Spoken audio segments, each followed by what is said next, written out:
Olá, sejam todos bem-vindos nesse super podcast especial, o podcast do Meu Médico Especialista. Bom, esse é um podcast que nós criamos para justamente celebrar e homenagear a todos os médicos especialistas, porque a gente que está um pouco nessa área da saúde sabe a grande dificuldade de um médico primeiro se formar e depois ele se tornar um especialista, né? E hoje eu estou muito feliz porque nós estamos recebendo aqui a doutora Maria Carmen, ela que é uma especialista em pediatria com um super currículo, uma história maravilhosa, um currículo invejável para quem está começando agora, mas fruto de muito estudo, dedicação, trabalho, doutora, também ao longo de toda essa trajetória, muitas renúncias, acredito eu, familiar, de tudo isso. Doutora, obrigado por você ter aceitado o nosso convite, estar aqui. Muito obrigada, eu agradeço Estou muito demais. honrado, nós aqui, eu e a Kelly, né, honrado com a sua presença aqui, viu? A honra é toda minha, é um prazer estar aqui com vocês. Vocês são muito queridos. Obrigado, doutor. Pessoal, eu vou ler um pedacinho aqui do mini currículo da doutora, porque aí depois ela tem publicações, outras coisas, que ela é professora também, né? Então, eu só vou ler aqui o mini currículo aqui para vocês entenderem um pouco dessa médica que está aqui conosco. Então, é a doutora Maria Carmen Lunardi Monteiro de Carvalho, formada pela FAMERP, também residência em pediatria pela FAMERP, residência em terapia intensiva pediátrica pela FAMERP, mestre em Ciências da Saúde pela FAMERP, professora adjunta do Departamento de Pediatria da FAMERP e médica-chefe da UTI neonatal do HCM, que faz parte do complexo do HB. Sim. Falei tudo certinho? Falou tudo, Renato. Legal, doutora. Obrigado, viu, doutora? Você está aqui com a gente. É um orgulho muito grande. Eu só vou entrar aqui agora no meu roteiro aqui, porque agora a gente está fazendo com um roteiro super especial aqui, porque como é um podcast assim, diferenciado, que a gente está enfatizando muito assim, a carreira mesmo de um médico até ele chegar nessa jornada. E hoje, sabe, doutora, eu estava comentando com a Kelly de cedo ali, a doutora vivenciou, digamos assim, lá, desde a sua formação. Hoje existe uma mudança muito grande, né, com relação à medicina, né? Sim. Quando a doutora entrou, a maioria das faculdades eram faculdades públicas, né? Hoje, a maioria das faculdades, as faculdades mais que dobraram e a maioria delas são privadas, né? Sim. E hoje nós vamos ter, para o ano que vem, 42 mil médicos formando e com 12 mil vagas de residência. Ou seja, cada vez vai ser mais difícil um médico se tornar especialista, pelo menos é o que a gente entende dentro desses números, né? Com certeza. Então, essa é uma grande verdade para o que está acontecendo agora, né? Doutor, eu queria que você falasse um pouquinho dessa tua trajetória de entrada na faculdade e depois como é que foi a escolha da pediatria. Como é que foi isso para você? Aqui a doutora se formou na FAMERP, né? Sim, Renato. Lá em 88, Sim. né? O mundo era um pouco diferente, né? Bem diferente.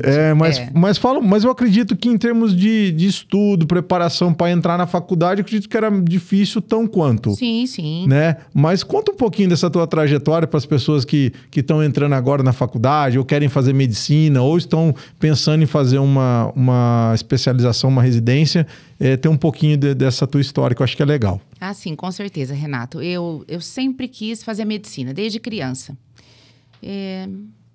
Não me lembro, sinceramente, assim, de ter passado pela minha cabeça uma outra profissão que não fosse a medicina. E sempre tive o apoio dos meus pais. Eu fui filha única de pais que eram mais velhos. Por isso, inclusive, que fui filha única, porque eles já se casaram com mais de 40 anos. Eram maravilhosos. Meu pai e minha mãe foram assim. Eu sou o que sou graças a eles. Isso aí eu digo com muito orgulho. Tinha algum médico? Não. Nem o seu pai nem sua mãe era médico? Meu pai era delegado de polícia aqui de Rio Preto. Minha mãe era professora.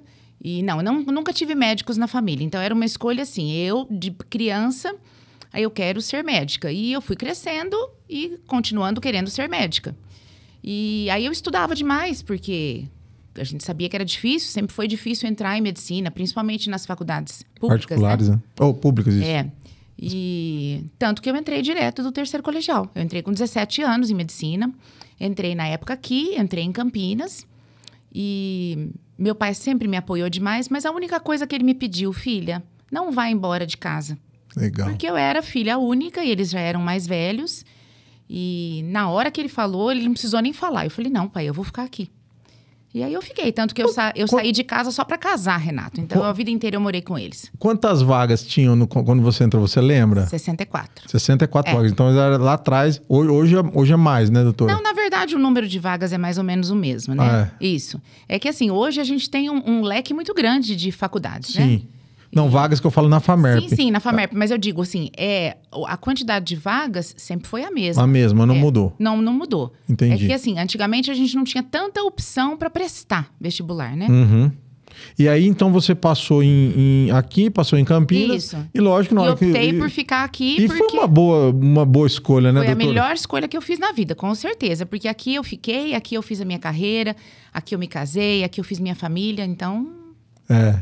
Se eu pudesse voltar no tempo, faria tudo igual. Tudo igual. Calma que tem uma pergunta pro final do podcast que vai ser mais ou menos essa aí. Tá bom. Mas calma que nós vamos chegar lá. Tá. Doutor, e aí como é que foi para você...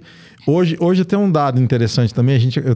Eu sou um estudioso aí não da medicina, mas dessa parte de faculdades, dos números que estão relacionados à profissão médica, né? A carreira médica, né? Com o passar do tempo... hoje, não sei se a doutora sabe, mas hoje forma mais médicas do que médicos. Sim. E já são mais médicas também do que médicos no Brasil. Sim. Até acho que uns 3 anos atrás estava empatado, mas hoje já são 52% a 53% de médicas no Brasil, contra 48%, 47% de médicos. Sim. E está formando quase que 55% ou até 60% de médicos. E você lá atrás, que você não vivia essa realidade... A realidade era outra. Uhum. Como é que foi essa coisa de entrar uma mulher, né? Dentro de um universo basicamente masculino, isso. Né? Como é que foi isso? Conta um pouquinho, porque hoje a história é outra. Sim. As pessoas não sabem esse desafio que você enfrentou, porque é um desafio, né, doutora? É um desafio, com certeza. Eram muito mais meninos do que meninas na nossa sala, quando a gente entrou. E muito mais professores também, muito né? mais professores, quase homens, nenhuma né? professora. A maioria eram professores homens. Sim. Então, era a maioria de alunos homens e a maioria de professores homens. E como é que foi isso para você? Renato, foi tranquilo. Na verdade, eu falei que eu era a mascote da turma, né? Porque eu era a mais nova. Uhum. Então, eu parecia o bibelô na classe. Todo mundo me agradava, todo mundo me tratava bem. Eu sempre fui uma pessoa de fácil convivência com os outros, então eu era meio que a queridinha da turma.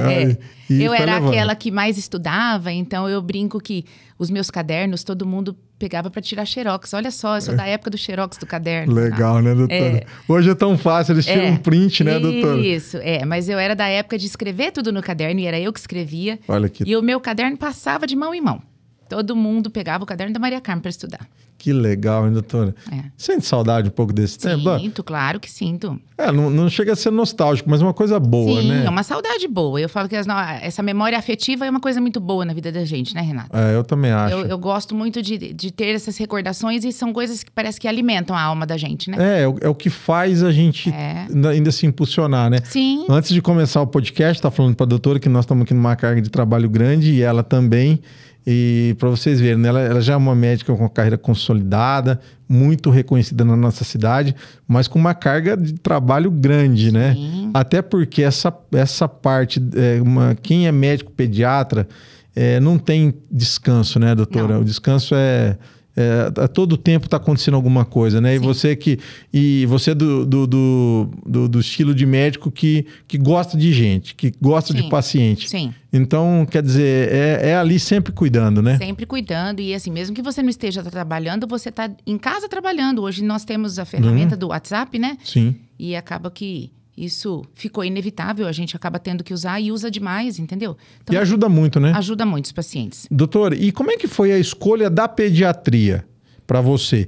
E pensa assim, desde o início, quando você se formou, você sempre... Essa é uma pergunta importante para quem que tá entrando na faculdade ou que está aí nessa parte final agora, de buscar residência e tal. Você sempre pensou que você ia ser uma especialista, independente se fosse pediatria ou não? Você tinha isso na tua mente? Os professores já colocavam isso na mente de vocês? Sim, eu sempre tinha certeza de que eu ia ser uma especialista, tá? E eu sempre tive certeza que eu ia fazer pediatria, Renato. Uma coisa assim... Será que é porque eu achava bonito cuidar de crianças? Não sei. Mas assim, eu falo que assim, eu tenho plena convicção de que eu vim no mundo para cuidar dos outros. É o que eu mais gosto de fazer. Então, eu cuido dos meus pacientes, eu cuido da minha família, de todo mundo que está ao meu redor. Então, eu acho que se não fosse para eu ser pediatra, eu teria que ser geriatra, Renato. Porque eu acho que seria o que daria certo para mim. Sabe, doutora, você falou uma coisa interessante. Semana passada teve uma médica aqui, a doutora Marcela Matos, ela é geriatra. E a gente fez justamente um comparativo, né? Que as duas extremidades, né? Tipo, da vida. Sim. Né, que requerem muito cuidados, né? Eu até mencionei esses dias atrás, nesse podcast, que assim, hoje meus pais já estão de idade, estão bem de saúde, mas a gente observa como eles requerem maior cuidado, que é a mesma coisa da criança, né? Sim. Com uma diferença que o idoso, ele tá ali naquela fase um pouco mais difícil, muitas vezes ele não se sente tão acolhido, Exatamente. Né? E a criança tá naquela fase de expansão total, que ela requer cuidado, mas ela tá ali aparecendo pro mundo, né? Sim. Mas são duas especialidades que elas têm essa intersecção, que a gente pode dizer, que é com relação ao cuidado. Sim. Que requer um cuidado muito maior, né? E um cuidado, na verdade, o pediatra não é médico da criança, o pediatra é médico da família, Renato. Isso. A gente cuida das famílias. Então, eu acho que eu sou muito mais médica, às vezes, dos pais, das mães, das avós, do que das próprias crianças. Porque tem aquelas loucuraiadas de mãe, de pai ainda, né, doutora? Tem, né? Essa coisa do familiar, da avó, daqueles mitos. E a gente precisa acolher. O nosso papel é esse, entendeu? Não é só cuidar. Você cuidar, você fazer um diagnóstico, muitas vezes nem é tão difícil. O difícil é como você vai lidar com aquela situação perante, às vezes, uma família que está ali fragilizada, um problema, às vezes, sério de saúde. Verdade. Como você vai abordar? Eu trabalho dentro de uma UTI neonatal. Na UTI neonatal, o limite entre a vida e a morte é muito próximo, Renato. É verdade. Então, hoje eu tenho um bebê que está muito bem, às vezes amanhã eu chego no hospital e esse bebê faleceu. Meu Deus. Então, é uma coisa que infelizmente pode acontecer, né?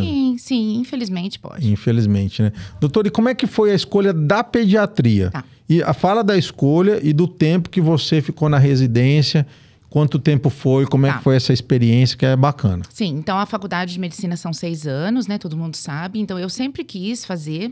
E a partir do 4º ano de faculdade, essa vontade de ser pediatra se consolidou. Então, eu sempre me interessava, quando tinha aqui no hospital, quando a gente podia, na época do internato, sempre foi o estágio que eu mais gostei. Então, quando eu passei no internato, né, que é no 5º e 6º ano, na pediatria, eu me identifiquei. Eu falei, é isso que eu quero para minha vida. E assim foi. Então, aí eu terminei a faculdade, aí eu prestei residência. Eu queria continuar aqui, tá? E na época eu namorava meu marido, que também formou comigo. Então, assim, a gente queria continuar na cidade.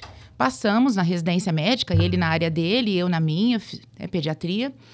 E aí eu fiz a residência de pediatria e eu queria mais. Eu queria uma especialidade a mais.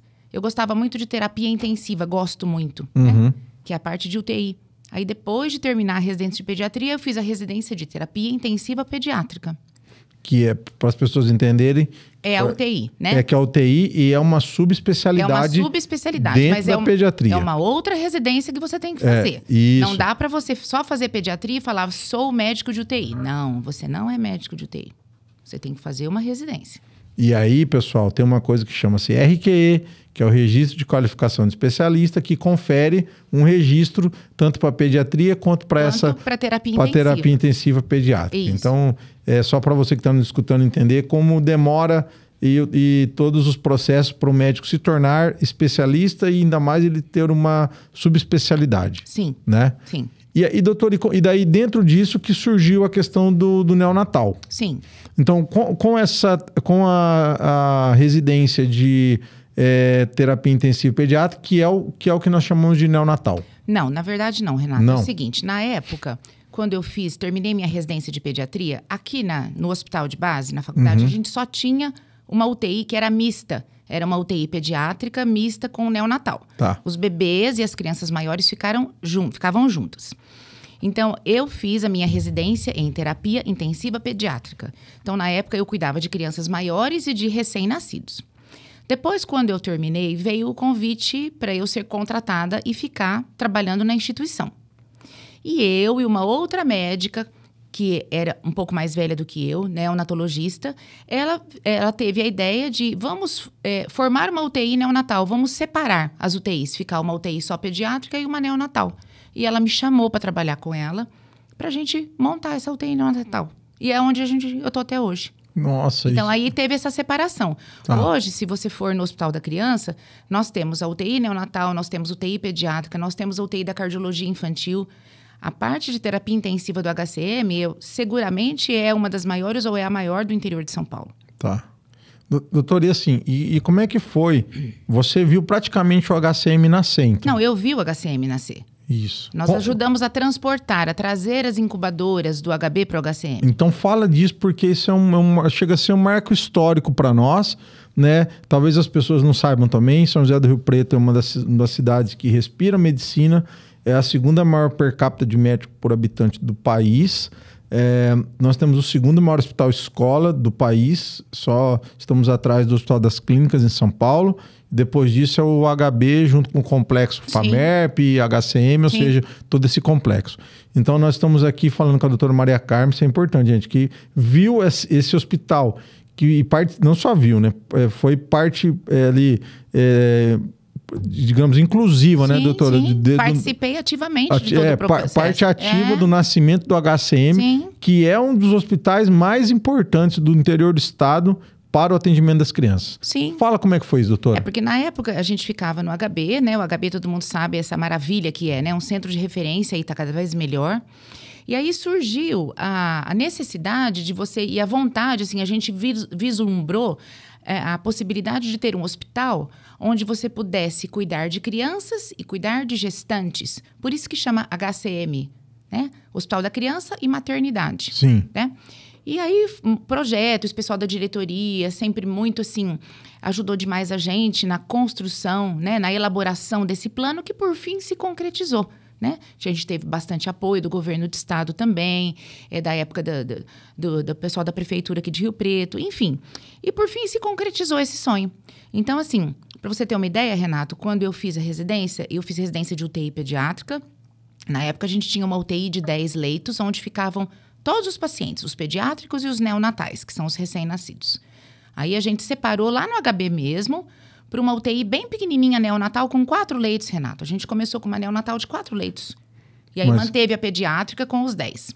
Mas e hoje, já deve ter salvado muitas crianças, né? Exatamente.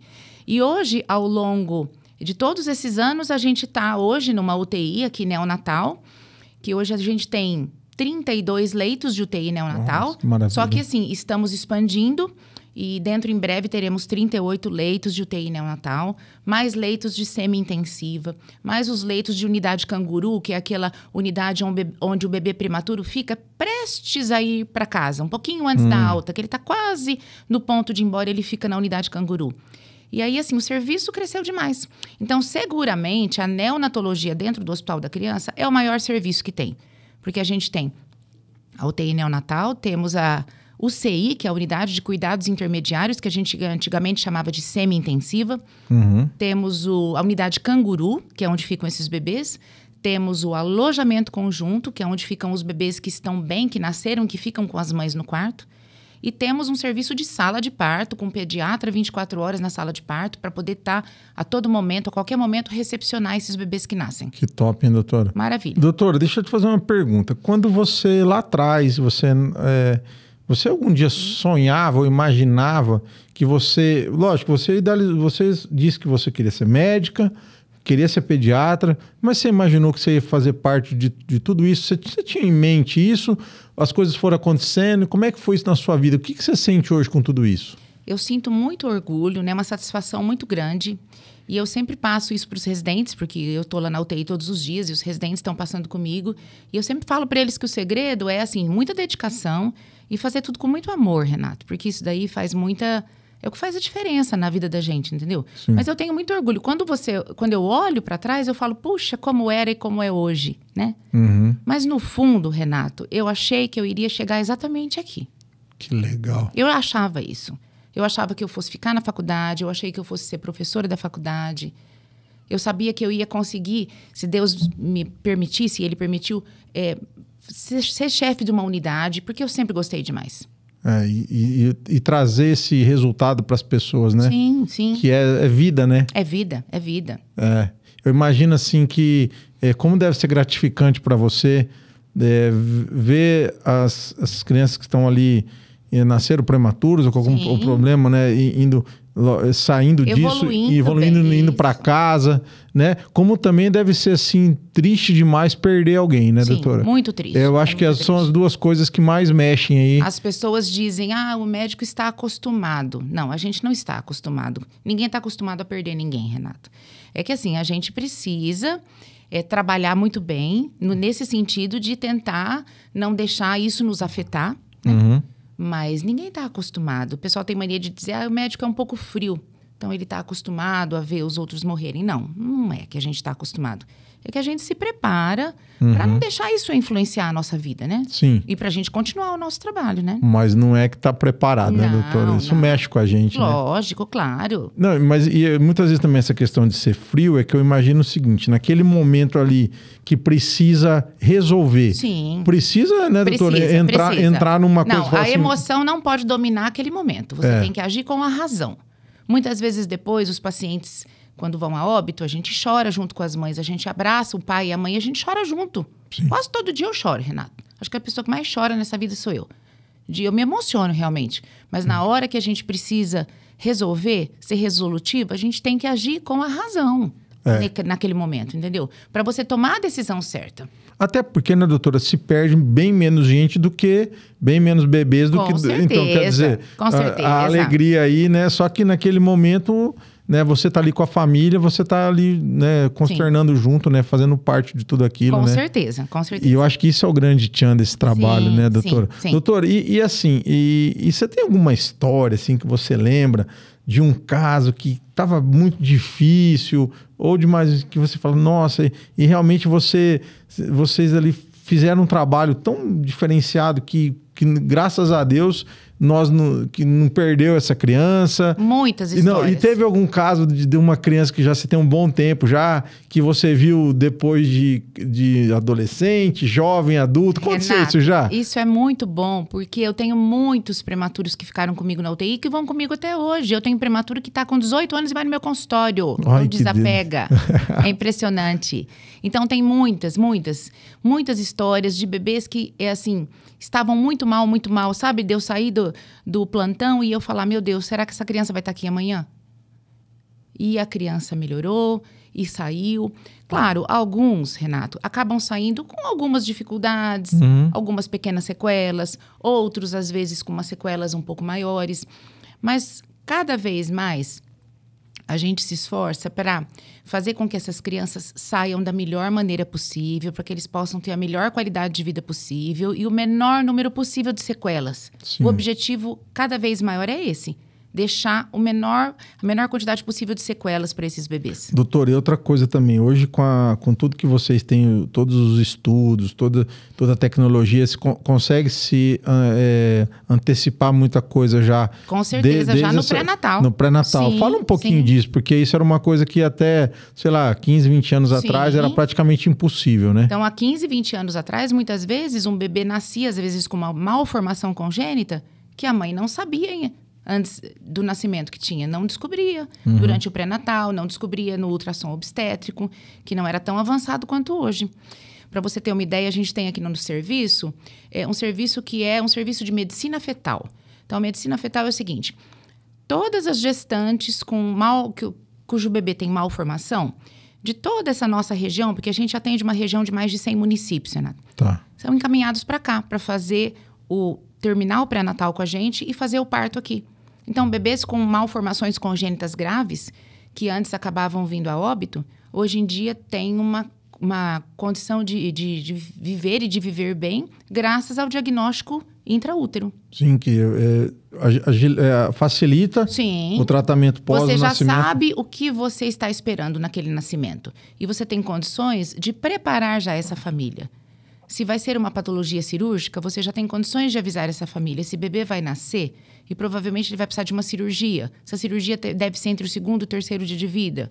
A gente tem condições de fornecer um plano para essa família. Isso é muito melhor, Renato. É isso aí. É devido à tecnologia, né, doutora? Tudo isso que... E hoje, dentro do HCM, vocês têm isso, né? Temos.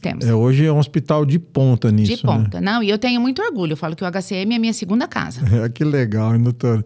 Doutora, se você tem ideia de quantas crianças já já passaram, assim, chegou a contar? Não me faça pergunta difícil, não tenho a menor ideia. Mas é muita criança. Mas são milhares, né? É muita criança. São milhares, né? Sim. É muito jóia, né? E essa questão da família também, né, doutora? Do cuidado com o pai, com a mãe, tudo isso, né?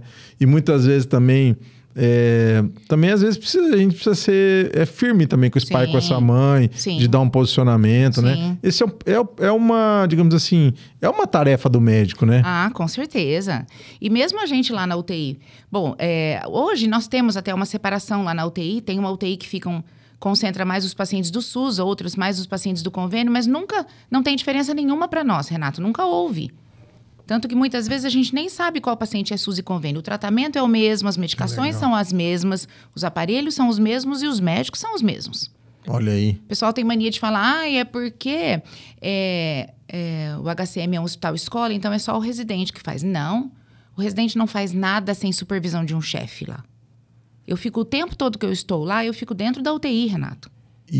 Os outros plantonistas, não é o residente. Estamos lá o tempo todo. E fala um pouco, assim, hoje dessa questão curricular dos chefes, né? Uhum. Os chefes são todos, né? É importante as pessoas saberem, né? Sim. Que esses médicos são qualificados. Sim. São médicos que têm uma excelente formação. Sim. Não é nem boa formação. Não, é excelente. Para trabalhar aqui tem que ser excelente. Tem que ser excelente, Tem que ser excelente. E tem que ter residência, tem que ter título de especialista. Não é só a residência médica. A gente tem o título de residência, então fiz residência em pediatria, fiz residência em terapia intensiva, tenho título de especialista de pediatria, tenho título de especialista em terapia intensiva pediátrica. É um caminho, uma jornada, né, doutora? Sim. E aí... E hoje em dia, se você não tem a residência, você não consegue prestar o título, Renato. Então, esse pessoal que você comentou, que tem muito mais médicos do que vaga de residência, eles provavelmente não vão conseguir prestar título de especialista se eles não fizerem uma residência médica. Vai ter que fazer. E assim, né, doutora, eu acredito que seja o correto, né? Sim, claro. Até eu acho que, assim, e tá tudo certo também. Eu tenho alguns amigos que eles são bem decididos, assim, eles estão fazendo só na parte de plantão, na parte de emergência, tudo bem, eles escolheram essa carreira. É uma escolha deles, claro, mas a partir do momento que você escolhe, eu quero abrir um consultório, ou eu quero trabalhar numa faculdade, num serviço universitário, você tem que se especializar, Renato. Toda vez que você se especializa, você fica melhor naquilo, porque você estuda muito mais aquilo. E passa segurança, né, doutora? Exatamente. É melhor para todo mundo, né? Para o paciente, para você mesmo também. Sim. Você sabe muito mais, né? Doutora, e assim, você, hoje, com tantos residentes que passam por você ali, você, com toda essa sua experiência, você consegue identificar um talento? Assim, Consigo. Se eu falar assim, ó, essa moça aqui ou esse moço aqui... Consigo. Existem residentes que se destacam muito. Tanto que esses que se destacam, a gente tenta, ao término da residência, aproveitá-los no serviço. Entendi. Tem muita gente que termina a residência e já começa trabalhando, Renato. E, doutora, eu também fiz... Há um tempo atrás eu fiz um estudo, até antes da pandemia, né?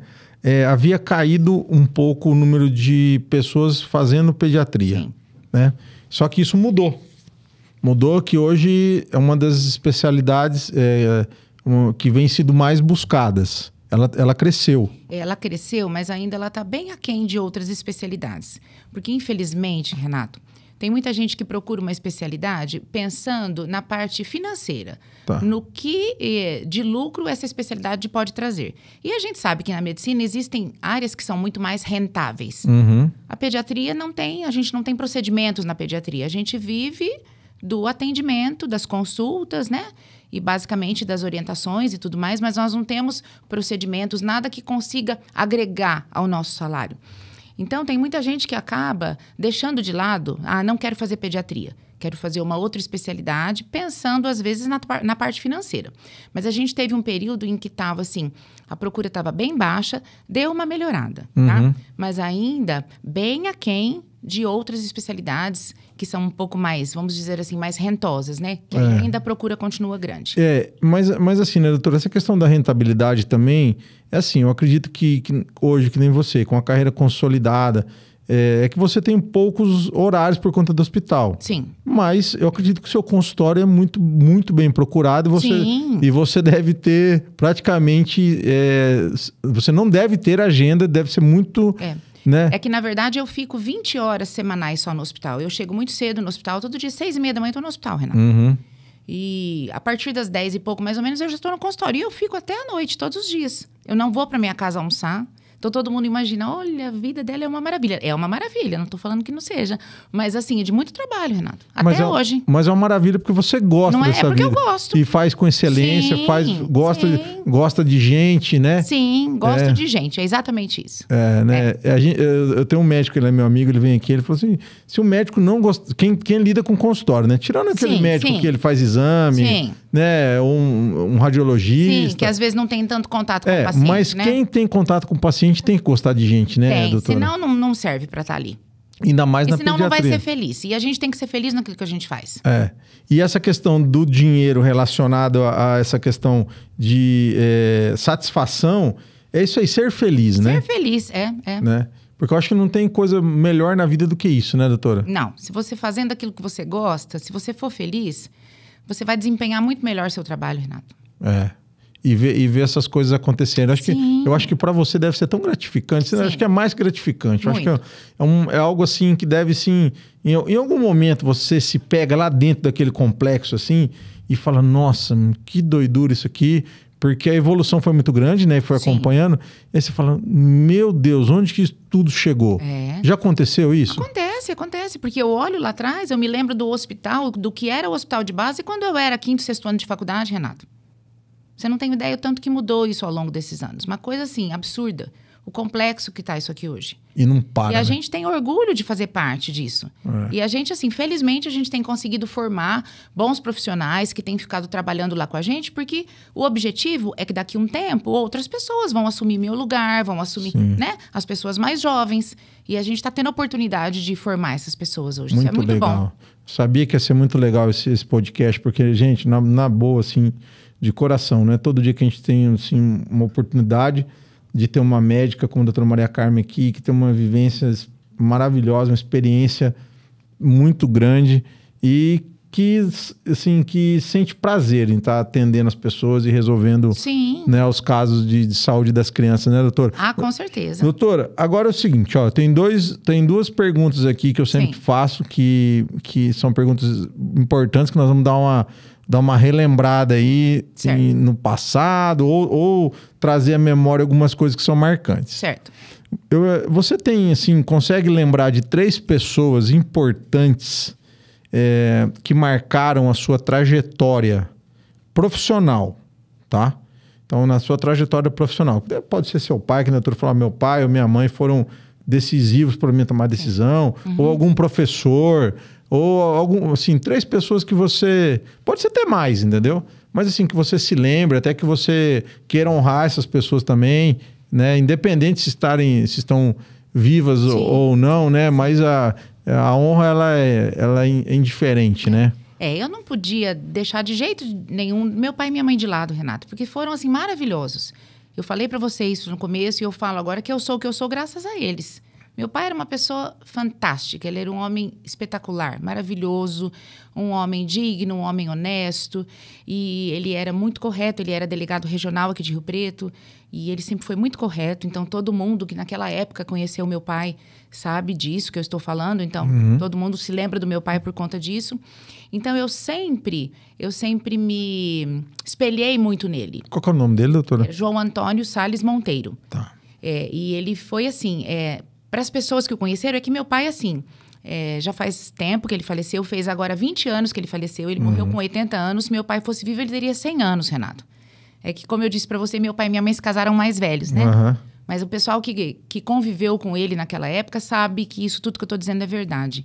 Então, eu tenho realmente a figura dele, claro, da minha mãe também, mas eu digo, minha mãe era professora, né? Mas assim, o meu pai, essa figura dele, que era um delegado importante na cidade, e a postura dele. Então, eu falei, gente, eu sempre me espelhei nele. Então, eu falo que, assim, a maneira de eu ser, de eu me comportar, eu sempre lembro dele. É como se meu pai estivesse comigo ainda hoje, Renato. Que top. Parece que eu tive com ele ontem. Que ficou marcado, né? Ficou marcado. Na verdade, tá, né? Isso é interessante, né? Não, tá. É uma coisa assim, eu sinto a presença dele comigo todos os dias. É muito legal isso aí. É muito legal, Eu te entendo que eu tenho isso com a minha avó materna, né? Meus pais são vivos ainda, mas eu tenho isso com a minha avó materna. É como se tivesse ali, daqui a pouco, né? Não, uma coisa assim, eu lembro dele. Lembrar a maneira que ela me chama de filho. Mas Mas eu sinto o meu pai, eu sinto a mão do meu pai pegando no meu braço. Então, é impressionante isso. Eu tinha uma coisa assim... E ele, assim, tinha verdadeira adoração por mim. Porque eu sempre fui uma filha muito boa. Então, eu sempre fui uma criança muito tranquila, uma adolescente que não deu trabalho. Nunca dei trabalho na escola. E aí, eu tive oportunidade de cuidar dele e da minha mãe, antes deles falecerem, né? Quando meu pai faleceu, eu cuidei dele no final da vida dele. Minha mãe faleceu 6 anos depois, eu cuidei dela o tempo todo. Então, eu estava do lado dos dois quando eles faleceram, Renato. Que legal. Isso, para mim, me traz uma tranquilidade, uma sensação de dever cumprido muito grande. Só fica então, a saudade, né, doutora? Só a saudade. Só a saudade. Nenhum tipo de jeito nenhum. De culpa, Não, de nada, né? De jeito nenhum. Então, com certeza, quem me espelhou para tudo na minha vida foi meu pai. Meu pai sempre em primeiro lugar. Professores maravilhosos que a gente teve no hospital. Dr. Liberato, que era professor de cirurgia, eu adorava ele também, né? Um cardiologista que cuidava muito bem do meu pai, Dr. Ayub, que até hoje eu cuido das netas dele, olha que coisa. Que legal. Né? Então, assim, na verdade, assim, aquela época, né, que eu fiz a faculdade, a gente tinha uns professores maravilhosos, né? Em todos os departamentos, cirurgia, ginecologia, pediatria. Então, esse pessoal, cada um de um jeito, de uma maneira, acabou me inspirando. Eu quero ser dessa maneira como esse professor, daquela maneira como aquele, entendeu? Sabe quando a gente vai pegando um pouquinho de cada um, Renato? E a medicina era diferente, né, doutora? Porque Era. a gente olha muito hoje, né? Não é uma crítica, mas é uma realidade, né? Sim. Se tornou muito comercial, Sim, né? hoje em dia é muito comercial. E não era assim antes. Não era, Não, né? não era. Era muito diferente. Mas, doutora, sabe o que eu observo? Que ainda quem continua... ainda existe muito espaço para quem ainda quer cuidar das pessoas, para quem quer se qualificar, para aquele médico que quer ser diferenciado, buscando seu espaço através de uma residência, de uma especialização. A doutora, lógico, nós falamos aqui que a doutora tem duas especialidades dentro da pediatria. Sim. Mas ela nunca parou de estudar. Não, até hoje. É curso, congresso, E né? tem dia que a gente chega em casa à noite cansada, aí você vai lá no computador ouvir uma aula. Vai ter uma aula de tal coisa? Então eu vou lá escutar. E aí fica até engraçado, fica eu num canto do sofá, meu marido no outro canto, cada um com seu foninho, cada um ouvindo uma aula. Que legal, né? Doutor, e como é que agora, falando assim, lógico, o seu pai é uma pessoa marcante, como é que foi pro seu marido? Como é que é o nome dele? É Francisco Ribeiro. Doutor Francisco Ribeiro, qual que é a especialidade dele? Ele é cirurgião geral, a especialidade dele é gastrocirurgia. Aqui na faculdade, a especialidade dele é pâncreas e vias biliares. Nossa, também é bem focado, né? Sim. Como é que foi pra ele entrar lá no... Como é que é o nome do pai, doutor? O nome do seu pai? João Antônio. Doutor João Antônio Monteiro. Como é que foi para ele chegar e conseguir namorar com você? Porque você era, né? O bibelô da casa. A princesinha do pai, né? Mas o meu pai era muito bom. E desde o começo, o meu marido, que eu chamo ele de neto, né? Sempre se deu muito bem com meu pai. Então, não teve problema, Renato. Mas meu pai era muito bom. Meu pai era uma pessoa muito boa. Que legal. Até o meu marido se lembra dele e se lembra com muito carinho mesmo, porque ele era muito bom. Foi uma relação bacana, né? Sim. Mas é difícil, hein? É difícil. Uma pessoa querer casar com uma filha de um... A filhinha predileta do pai, filha única. E eu saí de casa para casar, Renato. Que legal. Morei com os meus pais até o meu casamento. E você casou no meio da faculdade ou depois da faculdade? Casei depois da faculdade. Casei... Se conheceram na faculdade? Na faculdade. Eu casei terminando a residência de UTI pediátrica. Eu já tinha terminado a faculdade, terminado pediatria. Eu casei em abril do ano que eu terminaria a residência de... Mas você entrou muito jovem, né? Entrei com 17 anos. Casei com 25. Doutor, e como é que foi essa parte, assim, você entrou lá e aí, lógico, você fez toda essa trajetória e aí como é que foi para constituir a família, né, depois de casada e ter filho, trabalhando, estudando? É importante as pessoas... Sim. Esses dias atrás eu vi uma outra médica aqui, né, e a gente observa que... elas estão cada vez mais demorando para ter filho, né? Sim. As coisas estão mais assim, né? Como é que foi isso para você? Até para você contar essa experiência e falar um pouquinho para essas médicas aí que estão nessa vida aí. Ô, Renato, como eu fui filha única, eu tinha em mente que assim, eu queria ter 3 filhos, né? Aí deu sorte de eu casar com uma pessoa que pensava igual a mim. Então a gente casou, né? E aí a gente esperou uns 2, 3 anos de casado e aí felizmente eu não tive nenhum problema para engravidar, engravidava facilmente, então eu planejei as gestações. Então eu fiquei grávida da minha filha mais velha, que Qual vai que é o nome fazer a dela? Marina, que é dentista. Marina, dentista. E que vai me trazer uma das maiores alegrias da minha vida, que é meu neto, ela tá grávida. Ai, que bom, doutora. Que nasce meu neto em novembro. A Marina vai fazer 30 anos agora em outubro. Aí, A avó e a pediatra já estão... já pensou? Precisa arrumar um pediatra pra esse neto, viu? Aí depois eu programei a segunda gestação, que é a Beatriz, Tá. que é a que fez medicina, fez cirurgia geral e agora faz cirurgia vascular. E depois eu programei a terceira gestação, que foi do meu menino, o Leonardo. O Leonardo ficou 6 anos fora do país, morou nos Estados Unidos, fez faculdade de engenharia mecânica lá e economia.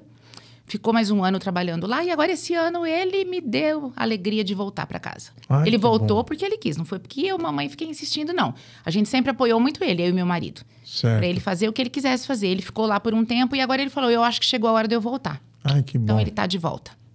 Então, Então agora eu tô com todos os filhos, tá todo mundo perto todo aqui. mundo perto, Que a Marina tá casada já a Marina com é a neném. única que mora aqui, o Leonardo e a Beatriz estão em São Paulo, mas é perto, né? Pra quem já teve um filho morando nos Estados Unidos, é muito perto. São Paulo é Pra muito quem perto passou a daqui. pandemia sem poder ver o filho, Nossa, eu tô doutora. agora no paraíso, Renato. Doutora, falando nesse assunto, como é que foi essa fase para você lá no hospital? Acho que deve ter sido uma das fases mais difíceis, eu acho que da sua vida como Foi. profissional. Foi muito duro. Conta essa experiência, que eu acho que é importante. Foi muito duro, Renato, porque assim, teve aqueles períodos de lockdown em que a gente tinha que fechar o consultório, não podia atender. Mas no hospital eu nunca deixei de ir. Alguns médicos mais velhos do que eu, quem tinha na época mais de 60 anos, até foi dispensado para não ir no hospital. Mas eu não tenho 60 ainda, então eu trabalhava normal. Então eu trabalhei todos os dias da pandemia, sem faltar um dia, sem deixar um dia de ir no hospital. Era assim, foi uma situação assim, parecia que a gente estava num campo de guerra. Sim. Felizmente, Renato, a pediatria não foi tão tomada pela Covid como as outras áreas, né? Na UTI neonatal, o que a gente via muito?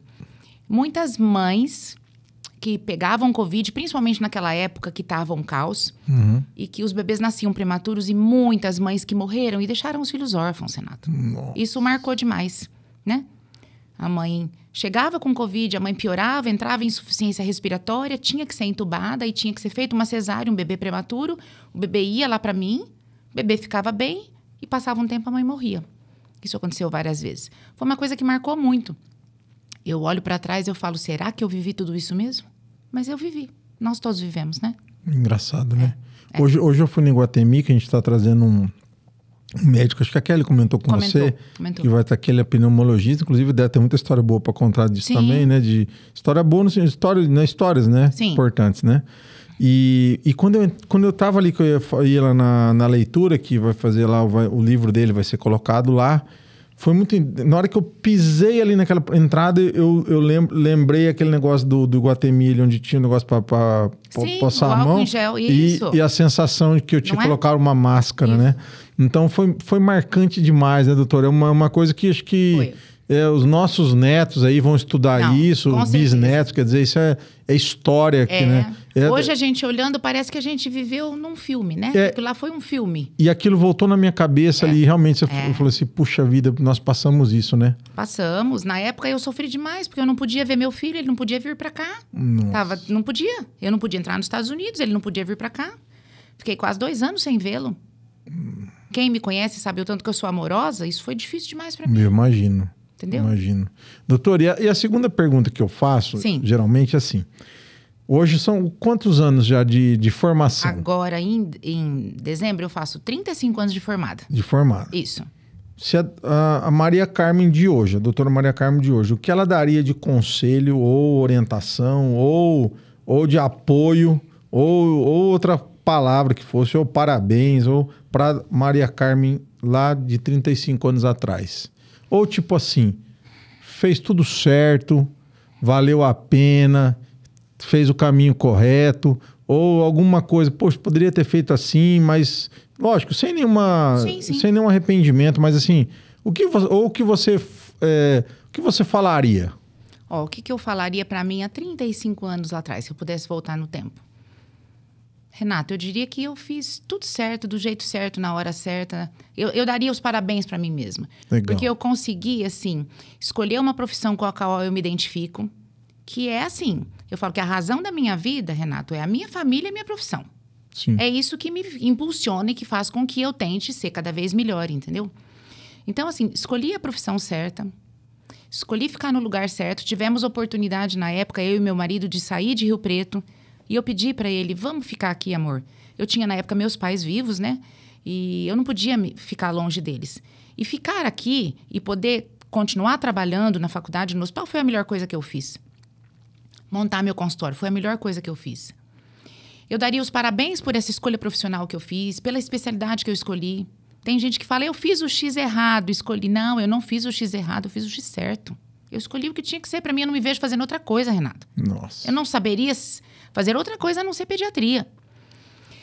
Daria os parabéns pelo companheiro de vida que eu escolhi. Eu tô junto com meu marido há 32 anos, a gente tem uma família maravilhosa, 3 filhos que são assim, eles são um exemplo. A doutora Marina eu conheço, realmente. E os outros 2 são iguaizinhos, entendeu?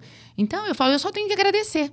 Então, se eu pudesse voltar no tempo, eu mudaria alguma coisa? Com certeza não, Renato. Mas com certeza não mudaria nada. Que legal. Não escolheria outra especialidade, não escolheria outro companheiro. É tudo igual, faria tudo igual, do mesmo jeito. Isso chama-se realização. Sim, né? Então eu sou super realizada. Então, eu sou muito grata a Deus por tudo que eu tenho, por tudo que Ele fez na minha vida e ainda faz, entendeu? Existe alguma uma frase que te identifica, uma frase que você gosta muito, alguma coisa assim, sei lá, alguma coisa que você falou, não, essa frase aqui é o meu mote, né? Eu gosto muito, na verdade, eu gosto de uma frase, na verdade, eu adaptei ela, né? Eu escutava desde criança, quando eu fui adolescente, né? Quem acredita sempre alcança. Aí depois, não, essa é a minha frase. Aí com o passar do tempo eu coloquei, quem acredita se dedica, né? Não é só acreditar, sempre alcança. Você tem alguma frase que... Não, uma frase não, mas o meu lema realmente é esse, de você acreditar que você pode, você ir atrás do seu sonho, você tentar fazer sempre o melhor. Quando você achar que você já está fazendo tudo de bom, você tenta fazer melhor ainda, Renato. Porque a gente sempre tem para aprender, a gente sempre tem que melhorar. Ninguém é perfeito, eu também não sou. Então, a cada dia eu tento dar o meu melhor. A cada dia eu tento estudar mais para conseguir ensinar melhor os meus residentes. A cada dia eu tento dar o meu melhor para poder, assim, acolher melhor aquelas famílias que chegam no meu consultório. Muitas vezes, assim, o nenê não para de chorar, a mãe vai lá em busca de um milagre. Parece que ela olha para mim como se eu fosse a salvadora da pátria, né? E né? Mas assim, eu tento fazer o meu melhor para isso. Então, é sempre aquela coisa de tentar fazer sempre o melhor. E quando eu acho que já está tudo bom, eu vejo que eu tenho muito para melhorar ainda. E eu melhoro mais ainda. Doutor, e assim, né? Muitas vezes, né? Lógico que você faz isso naturalmente. Mas muitas vezes você já salvou a vida de uma criança, já salvou o casamento, lógico, não com esse... Sim. Mas ali no dia a dia, alguma coisa que ajustou aqui, falou pro pai, isso aqui não, falou pra mãe, né? Então, é uma coisa que muda a vida das pessoas, né? Sim. Talvez as pessoas não saibam esse poder que tem e saber utilizar isso, né? Com certeza. Porque você tá lidando e mexendo com a vida das pessoas, né?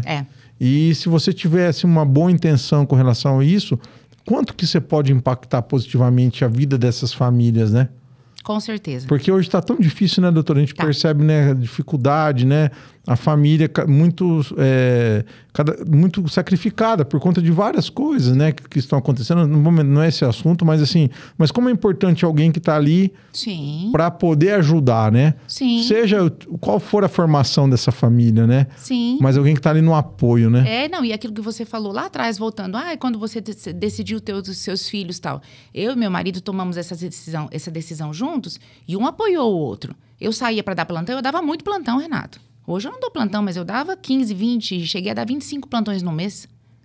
Quando eu saía para dar plantão, meu marido ficava com as crianças. Quando ele estava de plantão, eu ficava com as crianças. A doutora deve ter tido um monte de enfermeiro para cuidar dos filhos dela. Não tive, Renato. Era eu e meu marido. Entendeu? Então, assim, valeu muito a pena. Eu vejo que são meus filhos hoje, eu falo, puxa, como valeu a pena. Que legal, hein? Um levava na escola, o outro buscava. Não era aquela coisa assim, vai com qualquer um. Só quando eles eram grandinhos já, que aí assim, ia de perua e tal. Mas assim, nunca foi assim. Era sempre meu marido levando, porque eu chegava muito cedo no hospital e eu buscando, ou vice-versa. Que joia. Isso fez muita diferença, eu tenho certeza. Eu tenho certeza. Pessoal, estou muito feliz hoje. Eu sabia que ia ser um bate-papo fabuloso. Quando a Kelly me contou que a doutora tinha deixado um espaço na agenda para falar com a gente. Ela sempre nos atendeu muito bem. Obrigado, viu, doutora? Eu que agradeço, Renato, por estar aqui com vocês. É maravilhoso. Você sempre... E me trouxe tão boas lembranças. Então, é tão gostoso falar do passado. Você sempre nos apoiou sempre colocou, nunca teve assim, receio de colocar a sua imagem. Você é uma pessoa muito simples, mas eu gostaria que você soubesse que você tem uma imagem muito forte, que você tem um nome muito forte na cidade. Às vezes, né, pela sua humildade, que você é humilde, né? E assim, às vezes a gente não se considera assim, né? Mas eu queria dizer para você que é uma realidade, que você é muito respeitada, que você é uma profissional assim, que as pessoas te respeitam, te consideram, sabe o nível de excelência que você trabalha, que você se dedica, e eu queria te homenagear por conta disso, através desse podcast. É um podcast diferente, né? Eu já falei com vários médicos, sabe, doutor, ao longo dessa minha carreira, né? É sempre muito bom.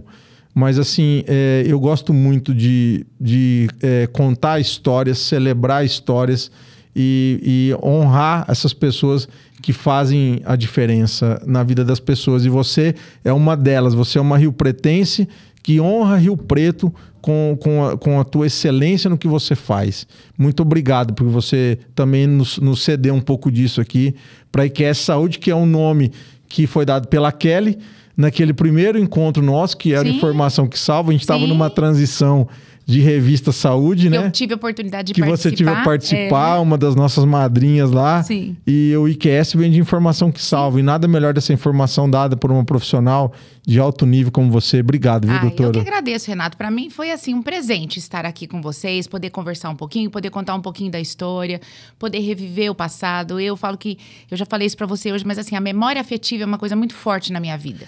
E eu adoro lembrar das coisas do passado. Teve uma que eu fiz aqui semana passada com o Dr. Mário. O Vitor estava aqui comigo. Vou ter que fazer com você, porque isso é uma homenagem, porque nós estamos gravando, vai ficar pro YouTube e isso vai ficar para posteridade. Sim. Então nós estamos aqui marcando história. Eu gosto muito disso, sabe? Um dia, sei lá, um neto meu filho fala, pô, esse meu pai era, né, o cara era desenrolado, falava com esse monte de médico, vai olhar lá no YouTube. E aí eu quero falar uma coisa para você, que eu fiz com o Dr. Mário Flamini, que é também uma das grandes referências aqui em cirurgia bariátrica, e ele faz a robótica e tal. E eu quero fazer com você, doutora. Sim. Deixa um recado aqui, uma palavra, o que você quiser, para os seus netos, para os seus filhos, para quem vai chegar lá na frente, um dia que vai assistir esse vídeo aqui, o que você vai falar para essas pessoas? E para sua família agora, um familiar seu, seja seu filho que vai assistir isso daqui 10 anos de novo, para um neto seu que vai nascer agora, né? Vai nascer daqui no final 10 do anos, ano, daqui 10 anos ele vai falar assim, nossa, eu vi minha avó lá. Você viu? Deixa registrado aqui, doutora. O que eu posso dizer para eles, que na verdade para os meus filhos é o que eu sempre digo, para sempre andar no caminho do bem, sempre fazer o que é certo, sempre se dedicar. Não importa o que você escolhe fazer na vida, mas você tem que fazer bem. Não importa qual profissão você tenha, né? Tanto que, eu médica, eu e meu marido médico, temos apenas um médico na família. Os outros escolheram outras profissões. Não tem problema nenhum. É fazer bem feito, é fazer com amor, é se dedicar, é trilhar sempre o caminho do bem. Eu sou muito católica, né? Então a gente nunca pode se esquecer de Deus, porque Deus, ele tá sempre presente na nossa vida. Certeza. É sempre seguir assim, deixar ele nos guiar, deixar ele nos mostrar o melhor caminho, parar para pensar, refletir, o que eu posso mudar, de que maneira que eu posso ser melhor. Porque assim a gente tem tudo para cada vez ir crescendo mais, né, Renato? Muito e melhorando cada vez mais. Então eu quero que daqui uns anos o meu neto e futuramente outros netos que virão ouçam e tenham muito orgulho de mim. E eu vou estar aqui velhinha, mas vou estar ali do lado deles, né? Para curtir muito, se Deus quiser, né? Com certeza, né, doutora? E dando esse apoio, né? Que é fundamental. Bom, pessoal, vocês viram aí, episódio maravilhoso hoje com a doutora Maria Carmen, uma das maiores referências em pediatria, como é que eu posso dizer na UTI? Em UTI neonatal também. Isso, UTI neonatal, na neonatologia. Na neonatologia e como é que é terapia intensiva. É que, na verdade, hoje eu trabalho só na UTI neonatal, né? Tá. Então, ficaria mais para a parte da neonatologia. Isso. Então, isso é que a doutora disse, uma das maiores referências da nossa região, do nosso estado, aqui no podcast do meu médico especialista, que é o podcast, que é a casa do médico especialista. E para você que é paciente, que é seguidor, sempre se preocupe com isso. Analise onde você vai estar buscando por um especialista. Dá uma olhadinha, vê o currículo desse profissional, né, para que você seja atendido da melhor forma possível. Legal, doutora? Legal, Renato. Obrigado, viu? Eu que agradeço. Foi um prazer estar aqui. Nossa, a honra foi minha. Obrigado, gente. Até a próxima.